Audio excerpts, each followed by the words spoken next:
YCP ఓడిపోవడానికి కారణం 3 పార్టీలు కూటమిగా ఏర్పడమని రాజోలు మాజీ ఎమ్మెల్యే రాపాక వరప్రసాదరావు అన్నారు. 3 పార్టీలు కలిసి ఎన్నికలకు వెళ్లాయి కాబట్టే నెగ్గగలిగామన్నారు.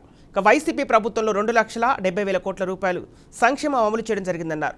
అభివృద్ధి విషయంలో మెరుగ్గానే వైసీపీ ప్రభుత్వం చేయడం జరిగినప్పటికీ క్యాడర్ను కాపాడుకోలేకపోయామన్న కార్యకర్తలకు విలువ ఇస్తే పార్టీకి మనుగడ ఉంటుందని గుర్తించాలని, ఈవీఎం ట్యాపరింగ్ అనేది అపోహ మాత్రమేనని రాపాక వరప్రసాదరావు అన్నారు. ఎవరైనా ఏ ప్రభుత్వమైనా కట్టిన బిల్డింగ్లు కూల్చే కార్యక్రమం చేస్తే ఏ ప్రభుత్వానికైనా ఇబ్బందే అని, పగా ప్రతీకారాలతో ముందుకు వెళ్తే ప్రజల నుంచి వ్యతిరేకత ఎదుర్కోవాల్సి వస్తుందని ఆయన టీడీపీ ప్రభుత్వాన్ని హెచ్చరిస్తున్నారు. 3 పార్టీలు ఒక కూటమిగా ఏర్పడడంతో 3 పార్టీలు కలిసినాయి కాబట్టి వాళ్ళకి గెలవగలిగారు. అలాగే 2,70,000 కోట్లు ఈవేళ సంక్షేమాన్ని అమలు చేయడం జరిగింది. కార్యకర్తలకు విలువ లేకపోవడమే ఈవేళ వచ్చినటువంటి అనర్థం.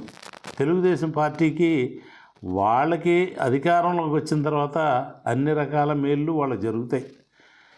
అది చూసిన తర్వాత వైఎస్ఆర్ పార్టీలో జరగలేదు కాబట్టి కార్యకర్తలు గుమ్మనంగా ఉన్నారు.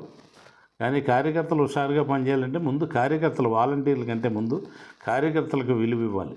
అది విలువిస్తే ఏ పార్టీకైనా సరే కార్యకర్తలు లేని పార్టీ ఇబ్బంది పడుతుంది. అది మనం వేరేగా ట్యాంపరింగ్ అని మా జగన్మోహన్ రెడ్డి గారు కూడా అనలేదు, చెప్పారు ఆయన. నేనేం దాన్ని నమ్మట్లేదు, అది కరెక్ట్ కాదని చెప్పి ఆయన కూడా చెప్పడం జరిగింది. కానీ ఏదో మాయ జరిగిందనేది కొంత ఇది మాయ జరిగింది అంటే ఆ మాయ అంతా కూడా ఎక్కడైతే ఈవేళ సంక్షేమాన్ని తీసుకున్నారో వాళ్ళు ఓటు వేస్తారని కదా అనుకుంటాం. కానీ అంతకంటే ఎక్కువ జగన్మోహన్ రెడ్డి గారిని, పవన్ కళ్యాణ్ గారు ఇస్తారని నమ్మారు కాబట్టి వాళ్ళకు ఓట్లు వేశారు. చూద్దాం 5 సంవత్సరాల్లోనూ. కట్టిన బిల్డింగులు కూల్చడం అనేది మంచి పద్ధతి కాదు. ఎవరైనా ఏ ప్రభుత్వం అయినా కట్టిన బిల్డింగులు కూల్చకుండా ఇది కూల్చే కార్యక్రమం ఎవరు చేసినా ఇబ్బందే.